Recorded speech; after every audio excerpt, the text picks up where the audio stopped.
Hi, it's Pastor Paul L. Anderson here at the Fountain of Raleigh Fellowship, where we believe God's blessings never stop flowing. It is Satisfaction Saturday, the last day of the week in which we begin to reflect and thank God for all the wonderful things He has done. Today, in my moment of reflection, I want to say happy birthday to my niece Boomy, who is married to my nephew Christopher. Happy birthday, Boomy. May the Lord bless you and keep you. Today, I invite you to look with me at Luke, the 11th chapter, verses 5 through 13. This is a text that is so powerful because it talks to us about how Jesus teaches us more about prayer. You know, it tells us, suppose you have a friend who has a house, and at midnight, you go to that friend asking him for 3 loaves. You ask because you have friends who've just arrived from afar and you didn't expect them. You know, this friend would get up out of his bed, he would open his door, and he would give you just what you asked for. Jesus uses this parable to tell us how much more will God give us what we need. It tells us that this friend kept on knocking to get the attention.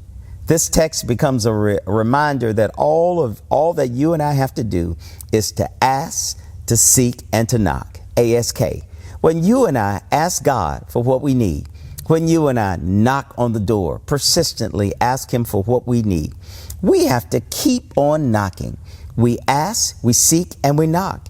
God always gives us what we need. This text becomes so vibrant because it reminds us how God wants us to be consistent in what we need. Ask Him. God will give us exactly what we need. Too oftentimes we ask God for things that we don't even need. We ask them to consume them upon ourselves. But this parable becomes a lesson to help all of us know that Jesus tells us just as we do great things for our friends in the natural, He wants to do even more things for us in the spiritual. We have to realize, we have to understand that God is doing great things and God is at work when you and I just surrender to Him. Today, this pericope tells us how you and I have to ask God, how we have to seek, and how we have to knock. Because whenever you and I start seeking the will of God, God will say, that's my child. I want to give them what they need. When you and I keep on knocking, persistently saying, God, you know who I am, and I'm waiting on you, God will come just in time. I remember what the old song used to say, He might not come when you want Him, but He's always on time.